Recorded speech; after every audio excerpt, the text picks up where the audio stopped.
Bismillah ar-Rahman ar-Rahim, alhamdulillah wa salatu wa salamu ala rasulillah. Chers téléspectateurs, assalamu alaikum wa rahmatullahi wa barakatuh. Alors, je vais vous parler aujourd'hui de quelques scènes qui s'étaient produites chez le prophète sallallahu alayhi wa sallam pour pouvoir voir et vivre un peu avec lui, chez lui, et voir les situations par lesquelles il était passé et comment il gérait surtout même ses relations de famille avec chez lui, avec ses épouses. Alors, l'une des premières situations, ou scènes, si vous voulez, c'est que un jour il est rentré chez lui, il a trouvé sa femme Safiya. Sa femme Safiya, radiyallahu anha, était, avant de devenir musulmane, était d'origine juive. Et donc elle s'était convertie à l'islam par la suite. En rentrant chez lui, il trouve Safiya en train de pleurer. Et en lui demandant qu'est-ce qu'il y a, pourquoi elle est dans cet état-là, elle lui a dit que Hafsa, l'autre épouse du prophète sallallahu alayhi wa sallam qui s'appelle Hafsa, qui elle était la fille du calife Omar radiyallahu anhu, qui allait devenir calife après la mort du prophète sallallahu alayhi wa sallam. Hafsa, en discutant un jour avec Safiya, la discussion était un peu tendue, elle lui a dit la juive, on l'a traitée de juive. Et donc ça a affecté Sayyida Hafsa radiyallahu anha, et c'est ça qui la faisait pleurer. Et là, le prophète sallallahu alayhi wa sallam, pour essayer de calmer Safiya, il lui dit: mais toi, dans tes arrière-grands-parents, tu avais un prophète, elle n'avait pas un prophète. Là, il faisait allusion au prophète Yaqub alayhi salam, au prophète Moussa alayhi salam. Il lui dit: dans tes descendants, dans tes arrière-grands-parents, tu avais un prophète. Ton oncle aussi, et là il parlait de Haroun, était prophète alayhi salam. Et tu es la femme d'un prophète. De quoi elle pourrait être fière face à toi? Et ensuite, il s'est adressé à Hafsa pour lui rappeler qu'elle doit penser à Dieu, craindre Dieu et ne pas se permettre de faire des réflexions de ce genre. Ce petit récit-là, d'abord, nous rappelle ou nous montre quelque chose d'important. C'est que ceux qui avaient entouré le prophète sallallahu alayhi wa sallam, y compris ses femmes, les compagnons, c'était certainement des gens qui ont atteint un niveau en termes de dévouement pour la cause de l'islam, d'effort pour mettre en application et en pratique l'islam dans ses moindres détails. C'était des gens qui ont battu des records, mais ça n'empêche qu'ils restent des êtres humains et qu'ils pouvaient des fois faire des erreurs, et que même ces erreurs-là, elles présentent des occasions à travers lesquelles le prophète sallallahu alayhi wa sallam donne également des enseignements à l'ensemble de la communauté. Une autre scène s'était produite aussi un jour et qui était rapportée par Sayyida Aïcha radiyallahu anha. C'était elle, donc le personnage principal de ce récit-là. Elle disait: pourtant, le prophète sallallahu alayhi wa sallam, quand il est interrogé sur la personne qu'il aimait le plus, il disait, et il ne le cachait pas en public, il avait répondu à quelques reprises, quand on lui demandait bien sûr qui est la personne que tu aimes le plus, il disait Aïcha sans hésitation. Et Sayyida Aïcha radiyallahu anha, elle a dit un jour: la personne dont je me suis sentie toujours jalouse alors que je ne l'ai jamais vue de mes yeux, c'est Khadija radiyallahu anha.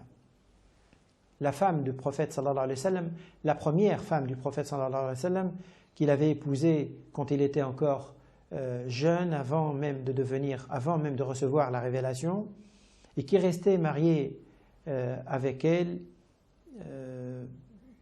environ 25 ans, qui était sa seule épouse au début. Et donc Aïcha, radhiyallahu anha, le prophète ne l'a épousée qu'après la mort de Khadija. Khadija était âgée, elle était déjà veuve quand le prophète sallallahu alayhi wa sallam l'avait épousée, alors que Aïcha, quand le prophète sallallahu alayhi wa sallam l'avait épousée, elle était jeune. Et donc, Saïda Aïcha radhiyallahu anha disait que la seule femme que je n'ai pas vue, dont je me suis senti jaloux, c'était Khadija. Pourquoi? Parce que le prophète sallallahu alayhi wa sallam n'arrêtait pas d'en parler. Chaque fois que l'occasion se présentait, il disait du bien d'elle. Et que ça en tout cas, m'a affecté à tel point qu'un jour, je lui ai dit, de toute façon, c'était une personne que Dieu t'a remplacée. Elle était vieille, elle était veuve, et Dieu t'a remplacée par une femme plus jeune et meilleure qu'elle. Et là, ça a touché le prophète sallallahu alayhi wa sallam au fond de lui-même. Et il lui a répondu, non, Dieu ne m'a pas remplacée par une femme meilleure qu'elle. Elle a cru en moi alors que tout le monde me traitait de menteur. Elle m'a soutenu alors que personne n'était autour de moi pour me soutenir. Et donc, on voit que le prophète sallallahu alayhi wa sallam, dans son sens de fidélité vis-à-vis de celle qui était à ses côtés, qui était bien, qui l'a soutenu, il l'avait gardé en souvenir jusqu'après sa mort. Et d'ailleurs, chaque fois qu'il arrivait au prophète sallallahu alayhi wa sallam d'égorger un animal à l'occasion de l'Aïd par exemple, il donnait à quelqu'un des morceaux de viande en leur demandant d'aller les offrir à toutes les voisines de Khadija et toutes les amies de Khadija qui étaient encore en vie. Une autre scène également dans la vie du prophète sallallahu alayhi wa sallam et chez lui et qui montre comment il se comportait, comment il vivait ses relations familiales, elle est rapportée par sa femme Salama. Elle disait, Salama, que un jour, le prophète sallallahu alayhi wa sallam avait reçu des compagnons chez lui, et c'était chez sa femme Saïda Aïcha radhiyallahu anha. Elle était en train de préparer à manger et ça a mis un peu de temps, et donc Salama avait quelque chose qui était prêt, un repas qui était prêt. Elle a envoyé au prophète sallallahu alayhi wa sallam chez sa femme Aïcha radhiyallahu anha. Et donc le prophète le reçoit, il le pose au milieu des compagnons qui se mettent à manger. Et Saïda Aïcha radhiyallahu anha a senti, il y a un plat qui était arrivé, elle n'a pas apprécié la scène, elle était prise de jalousie en tout cas, elle est rentrée au milieu des compagnons, elle avait une pierre une grosse pierre entre les mains, et elle l'a jetée en plein milieu de ce plat, elle a cassé le plat. Et puis elle est allée ramener son plat à elle. Et le prophète sallallahu alayhi wa sallam, en la voyant faire ça, il se retourne à ses compagnons en leur disant « Votre mère a été prise de jalousie ». Il disait « Votre mère » parce que les femmes du prophète sallallahu alayhi wa sallam on les surnommait « Ummahat al-Mu'minin », les mères des croyants. Donc le prophète sallallahu alayhi wa sallam leur a dit que votre mère, elle est prise d'une crise de jalousie en quelque sorte. Il n'a pas fait de réflexion, il n'a pas fait de remarque à Saïda Aïcha radhiyallahu anha, sauf que quand elle a posé son plat à elle, son assiette, et qu'ils ont fini de manger, il a pris l'assiette et il l'a donnée à quelqu'un, il lui dit « Prends cette assiette-là et va la donner à Salama, l'assiette qui était en bon état. » Et puis il a pris l'assiette qui était en morceaux, qui était cassée par Saïda Aïcha radhiyallahu anha, et il la remet à Aïcha en leur disant tu lui as cassé une assiette, tu dois lui donner une assiette en bon état. Et donc, c'est ça, tu prends son assiette à elle. Le prophète sallallahu alayhi wa sallam était